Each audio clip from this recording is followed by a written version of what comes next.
बिस्मिल्लाहिर्रहमानिर्रहीम। अस्सलाम वालेकुम नाज़रीन, मैं हूं आपका मेज़बान शाहिद मलिक पसनाल और आप देख रहे हैं हमारा यूट्यूब चैनल वेकअप 92।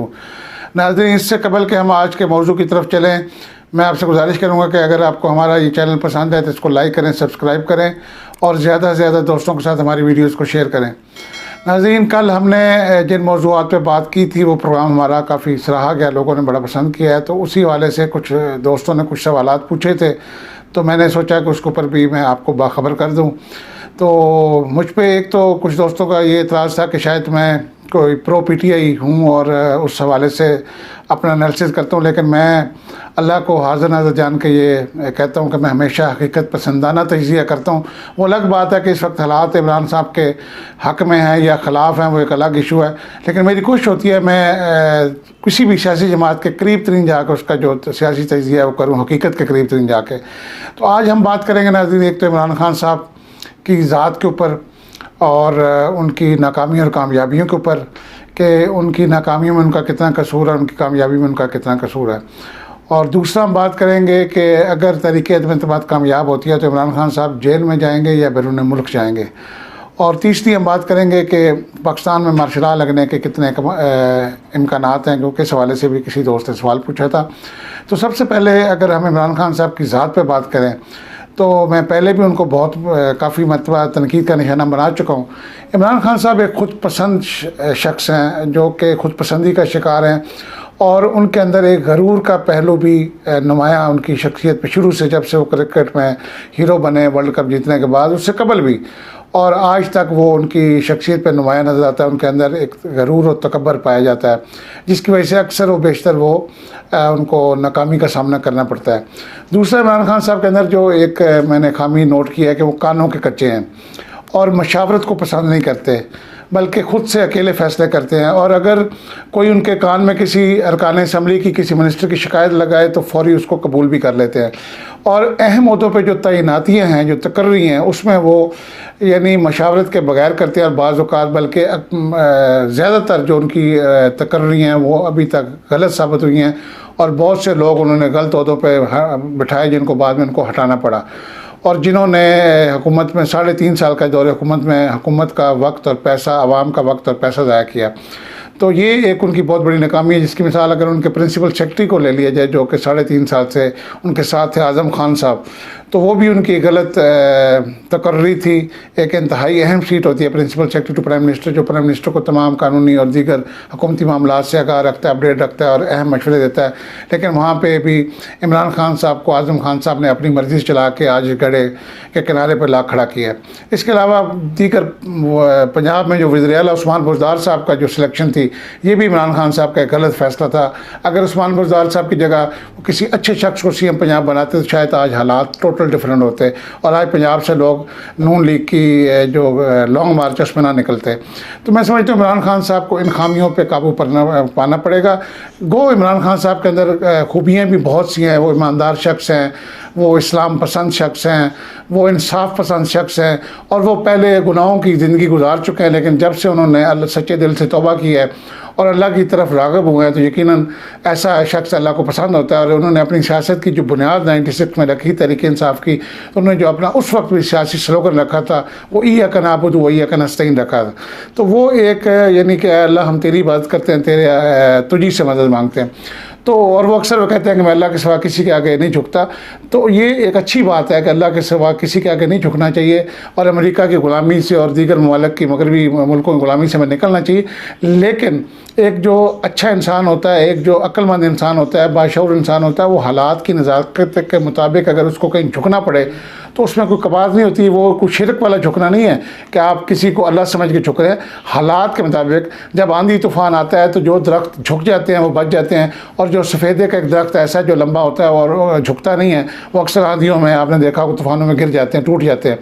तो इमरान खान साहब के अंदर इस वक्त भी देखें वो ना इत्तेहादियों से उस तरीके से रब्ते कर रहे हैं जिस तरीके से उनको करना चाहिए, ना MKM के साथ, ना काफ लीग के साथ, ना ही अपने मुनव्वर अरकान के साथ, बल्कि वो जल्द से मैं कह रहे हैं जिसको आना है वापस आ जाए, मैं माफ़ करता हूँ।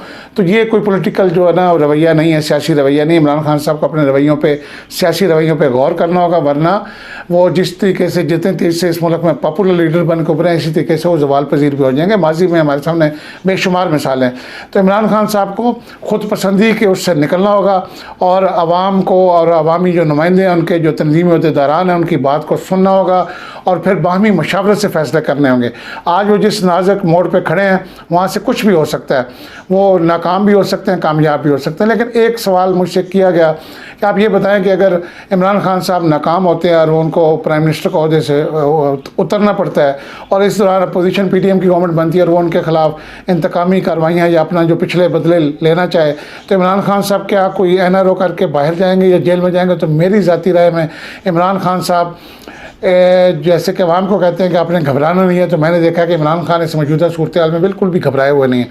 जबकि हम दूसरी तरफ देखें तो आसिफ अली जरदारी साहब ने एक दफ़ा अपने दौरे हुकूमत में आर्मी चीफ को ललकारा था दबे अल्फाज के अंदर। उन्होंने कहा था कि आपने 3 साल के बाद चला जाना। उस वक्त general rail Sharif I think वो थे चीफ ऑफ आर्मी स्टाफ, तो उन्होंने कहा था आपने 3 साल के बाद बदल जाना, लेकिन हमने हमेशा यहाँ पर रहना है। बड़ा एक सख्त सा मैसेज दिया था। लेकिन उसके बाद जब उनके ऊपर प्रेशर आया आर्मी की तरफ से, आर्मी चीफ की तरफ से, मिलिट्री इस्टेब्लिशमेंट की तरफ से, तो वो मुल्क से गायब हो गए और बैरून मुल्क चले गए और काफ़ी अर्सा खामोशी की ज़िंदगी गुजारी आसिफ अली जरदारी साहब ने। दूसरी तरफ जब नवाज शरीफ साहब प्राइम मिनिस्टर थे, हमने देखा कि जब डॉक्टर तैयब कादरी साहब और इमरान खान साहब लॉन्ग मार्च लेके धरना देने के लिए इस्लामाबाद पहुंचे और उन्होंने पार्लियामेंट हाउस पर और PTV पे हमला किया, हमने देखा कि नवाज शरीफ साहब इस्लामाबाद छोड़ के लाहौर तशरीफ ले और जाती उमरा में बैठ गए और 15-20 दिन प्राइम मिनिस्टर साहब किसी TV चैनल पर किसी भी पब्लिक गैदरिंग में नज़र नहीं आए और बिल्कुल ऐसे लग रहा था ऐसे मुल्क बगैर प्राइम मिनिस्टर के चल रहा है। वो भी घबरा गए थे और रुपोश हो गए थे। लेकिन हमने देखा कि मौजूदा सियासी सूरत हाल में जिसमें 90% चांसेस इमरान खान साहब की हुकूमत गिरने के हैं, मौजूदा आज तक की जो अगर हम बात करें 25 मार्च को, तो हुकूमती जो इत्तेहादी हैं वो भी अपोजिशन के साथ नज़र आ रहे हैं, मुनहरफ और हकीम भी हुकूमत के साथ अपोजिशन के साथ नज़र आ रहे हैं। ऐसे में इमरान खान साहब का जाना ठहर चुका है। लेकिन उसके बावजूद मैंने उनको किसी भी पब्लिक जलसे में खिताब करते हुए, किसी भी TV इंटरव्यू में, प्रेस कॉन्फ्रेंस में, किसी भी जगह पे मैंने उनको घबराए भी नहीं देखा, बल्कि वो इस मुश्किल तरीन हालात के अंदर भी उनके चेहरे से कहीं परेशानी है यहाँ नहीं है, घबराहट है यहाँ नहीं है, बल्कि बड़े कॉन्फिडेंस के साथ और मुस्कुराते चेहरे के साथ सहाफ़ियों के सवालात का जवाब भी दे रहे हैं, आवाम से खिताब भी कर रहे हैं। तो मेरे ख्याल में वो घबराएंगे नहीं, बल्कि वो इस फ़ायदे से भी, इमरान खान एक ऐसा खिलाड़ी है जिसने बहुत से मैच हार के उसने जीत को पाया है और वर्ल्ड कप के अंदर भी अगर आप देखें 92 के, तो बहुत से अहम मैच वो हार चुके थे और यहाँ तक कि अवाम जो है उम्मीदें हार चुकी थी कि अब पाकिस्तान वर्ल्ड कप से बाहर होगा। लेकिन फिर एकदम से उन्होंने पांसा पलटा और वर्ल्ड कप जीत कर आए 92 में। अभी भी शायद लग रहा है कि इमरान खान साहब कुछ लूज़ कर देंगे गवर्नमेंट में, लेकिन मैं समझता हूँ अगर वो लूज़ भी कर गए, हुकूमत से निकल भी गए, तो एक मजबूत अपोजिशन लीडर बन के इन तमाम सियासी जमातों के सामने खड़े होंगे और अवाम का मुकदमा उनके सामने रखेंगे और शायद वो घर नहीं बैठेंगे। और दूसरी बात है, अगर उन पर कोई मुकदमात बनाए गए, क्योंकि उनके दौर में भी कुछ करप्शन सामने आई है, कुछ ऐसे मनसूबे आए हैं जिसका कि उनको कसूरवार ठहराया जाएगा, आने वाली हुकूमत ठहराएगी और उनका एहतसाब होगा। इस मुल्क में मुशर्रफ का भी एहतसाब हो चुका है इससे पहले, हालांकि वो फौजी एक जनरल थे और चीफ ऑफ आर्मी स्टाफ थे, लेकिन उनको भी अदालतों का आर्टिकल 6 में गद्दारी के मुकदमे का सामना रहा। तो मैं समझता हूँ कि ऐसी सूरत हाल में इमरान खान साहब बैरून मुल्क नहीं जाएंगे, बल्कि जेलों में जाना पसंद करेंगे और मुल्क की हालात का, जो भी हालात उनके ख़िलाफ़ होंगे उनका वो सामना करेंगे। क्योंकि मैं उस शख्स को जानता हूँ, वो मुश्किल से मुश्किल तरीन हालात में भी मुल्क छोड़ कर नहीं जाएगा, और क्योंकि उनकी बाहर कोई जायदादें नहीं है। और मुझे याद है एक दफ़ा पंजाब यूनिवर्सिटी के अंदर उनको तलबा ने बुलाया था दावत खिताब के लिए, तो उस वक्त जमीयत जो है जमात इस्लामी की तंजीम स्टूडेंट्स की, उन्होंने पंजाब यूनिवर्सिटी में इमरान खान साहब को ज़र्दकोब किया, गिरबान पकड़ा, थप्पड़ मारे और उनको हब्से बिजा में कमरे में बंद भी रखा। लेकिन उसके बावजूद मैंने देखा कि इमरान खान साहब के इरादे जो हैं मजबूत हुए और वो अपनी जद्दोजहद उन्होंने जारी रखी। तो एक अंदर से मजबूत शख्स है और वो शायद ये करेगा, लेकिन इसके लिए उनको अपनी ये जो मैंने खामियाँ बताई उस पर काबू पाना पड़ेगा। दूसरी बात हम नाज़रीन बात करेंगे कि अपोजिशन और हुकूमत में से कौन नाकाम होगा, कौन कामयाब होगा। तो अभी तक जो हालात हैं वो 50-50% है। अपोजिशन भी इस वक्त बड़ी पुरुमीद है और दूसरी तरफ हुकूमत भी इत्मीनान में नज़र आ रही है। लेकिन एक बात मैंने नोट किया कि अपोजिशन की तमाम जमातों के जो सरबराह हैं, उनके चेहरे जो हैं, उनके चेहरे मैंने, हालांकि वो कामयाबी की तरफ जा रहे हैं, लेकिन उनके चेहरों पे वो खुशी नहीं है जो एक हकीकी खुशी होती है कि इमरान खान से छुटकारा पाने जा रहे हैं। लेकिन दूसरी तरफ इमरान खान साहब को अपनी शिकस्त नज़र आ रही है, तरीके एतमाद कामयाब होती नज़र आ रही है, लेकिन उसके चेहरे पे इत्मीनान है।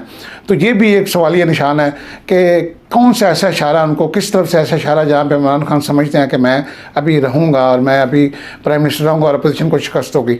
तो जहाँ तक वो कहते हैं मैं अपोजिशन को ट्रैप करके यहाँ तक लाया हूँ, तो ये भी एक चाल हो सकती है इमरान खान साहब की। इमरान खान साहब 3.5 साल में महंगाई पे काबू नहीं पा सके, मुल्क के हालात पे कंट्रोल नहीं कर सके। वो चाहते हैं कि मैं ये जो 1.5 साल अपोजिशन को दे के इनको गंदा करूं और अवाम की हमदर्दियाँ, सियासी शहीद होकर अवाम की हमदर्दियाँ हासिल करके अगले जो 2023 के आम इंतखाबात में उसमें मेजोरिटी के साथ 2/3 अक्सरियत के साथ मैं असम्बली में आ जाऊँ। तो इमरान खान साहब की एक सियासी चाल भी हो सकती है, लेकिन अपोजिशन इसमें हो सकता है जीत के भी बहुत कुछ खो देगी और इमरान खान साहब इस सियासी कश्मकश में हार कर, बज़ाहिर हार कर भी बहुत कुछ हासिल कर लेंगे। तो ये एक मेरा ज़ाती तजिया है।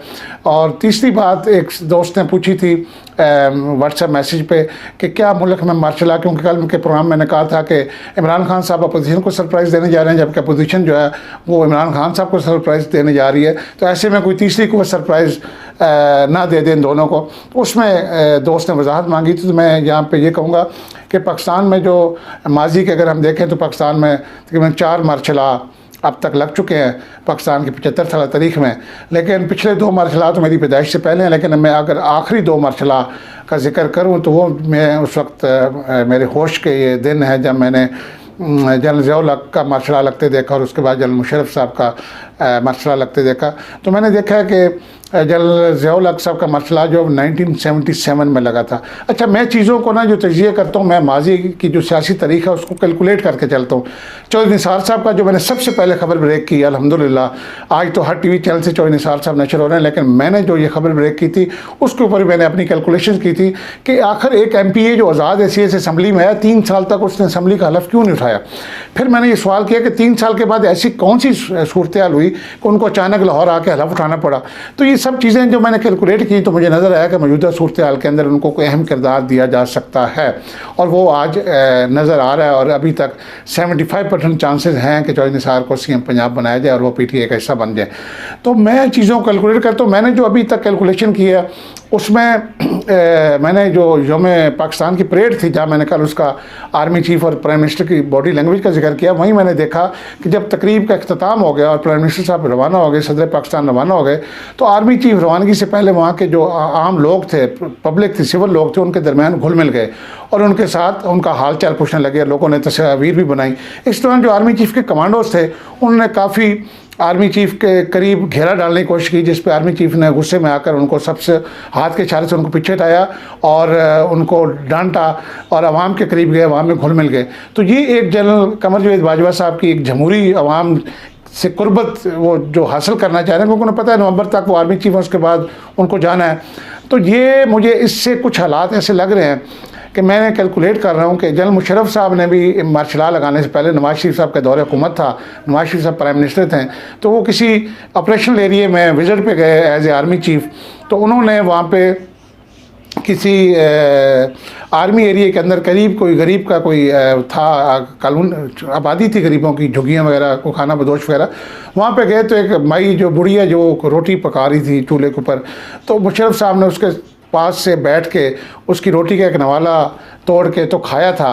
तो उस वक्त भी ये चीज़ मुझे महसूस हुई थी कि मुशर्रफ साहब एक अवामी लीडर वाला जो है वो एक उन्होंने ये काम किया है। और उसके बाद आपने देखा कि उन्होंने मार्शल लॉ लगाया।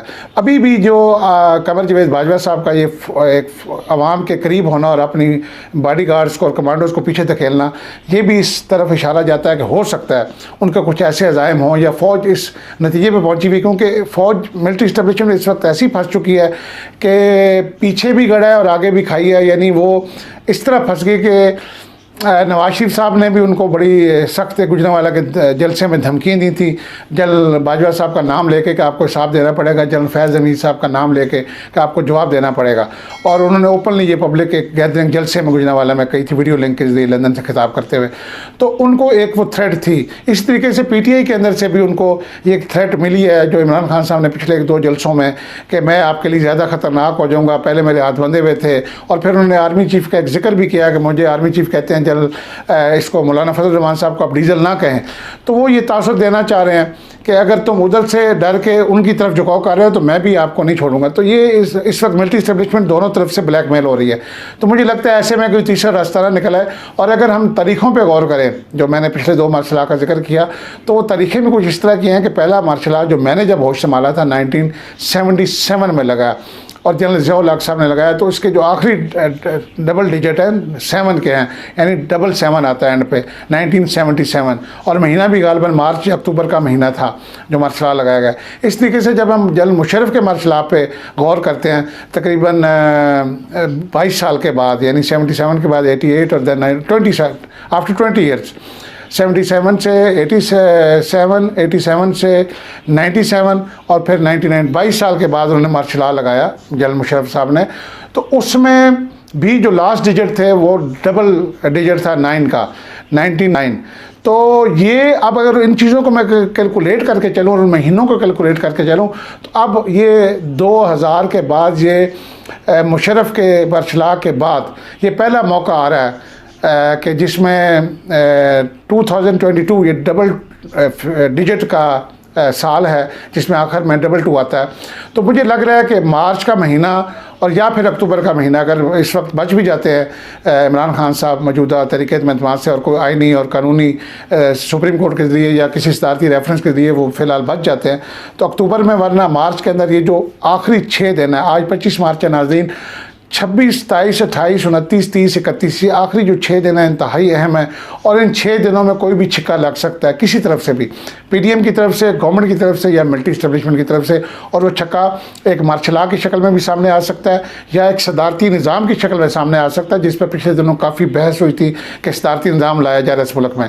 तो ये अभी उसके खतो ख्याल क्या होंगे, उसकी शक्ल कैसी होगी, वो मार्शल लॉ किस शक्ल का होगा, सिविल मार्शल लॉ होगा या फौजी मार्शल लॉ होगा, जनरल बाजवा साहब उसमें सदर पाकिस्तान बनेंगे या फौजी मार्शल लॉ एडमिनिस्ट्रेटर बनेंगे।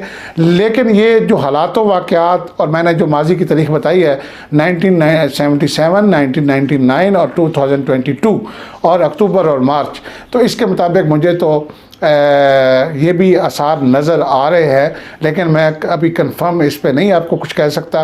लेट्स सी, अगले 6 दिन जो इंतहाई अहम है, इसके अंदर कुछ भी फैसला हो सकता है। तो नाज़रीन, ये था हमारा आज का प्रोग्राम, जिसमें मैंने चाहा कि मैं आपको अपडेट रखूं। तो इन्हीं अल्फाज के साथ मैं आपसे इजाज़त चाहूँगा। अपना बहुत सा ख्याल रखें, अपनी दुआओं में हमें याद रखें। हमारे चैनल को अगर ये वीडियो पसंद आई है तो इसको ज़्यादा से ज़्यादा लोगों तक शेयर करें। अपने मेज़बान शाहिद मलिक को इजाज़त दीजिए। अल्लाह हाफ़िज़।